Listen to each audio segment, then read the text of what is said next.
Salut à toutes et à tous, j'ai commandé l'iPhone X.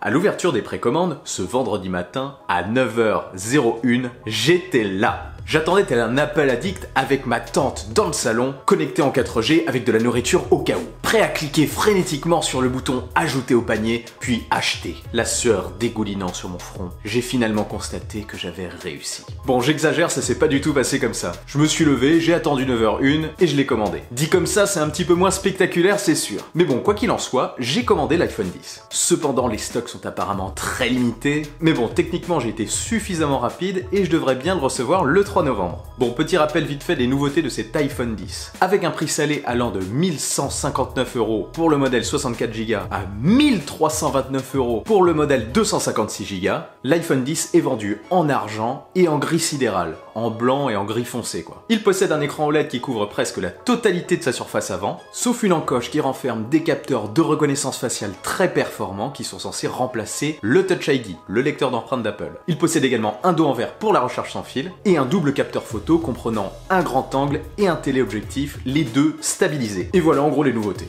Alors j'ai des attentes et des craintes au sujet de l'iPhone X. Tout d'abord je m'interroge sur la qualité et la taille de son écran. Avec ses bords arrondis, j'ai vraiment hâte de voir ce que ça donne. Concernant son form factor, je me demande aussi ce qu'il peut donner en main. Est-il agréable à utiliser à une main ou est-ce que l'écran est un petit peu grand à utiliser à une main? Suite à la disparition du Touch ID, des nouveaux gestes ont fait leur apparition, notamment pour accéder au centre de contrôle, maintenant c'est en haut. Je me demande justement si ces nouveaux gestes sont pratiques et s'ils sont plus pratiques que les précédents surtout. Autre interrogation, le Face ID est-il efficace? Est-il plus efficace d'ailleurs que le lecteur d'empreintes? J'ai aussi hâte d'utiliser le double appareil photo pour vraiment voir ce qu'il a dans le ventre. En gros, est-ce que l'iPhone X est au point? Et est-ce que ces nouveautés valent son prix à plus de 1000 €? Quoi qu'il en soit, dès que je l'aurai, apprêtez-vous à voir plusieurs vidéos dessus pour développer un test approfondi. Je vais vraiment le tester dans le détail sur ma chaîne. Bref, normalement, on sera fixé la semaine prochaine. Sur ce, on se retrouve très vite pour une prochaine vidéo. Allez, salut! Pour vous abonner à ma chaîne, cliquez sur le rond qui apparaît sur l'écran. Et vous pouvez aussi regarder cette autre vidéo.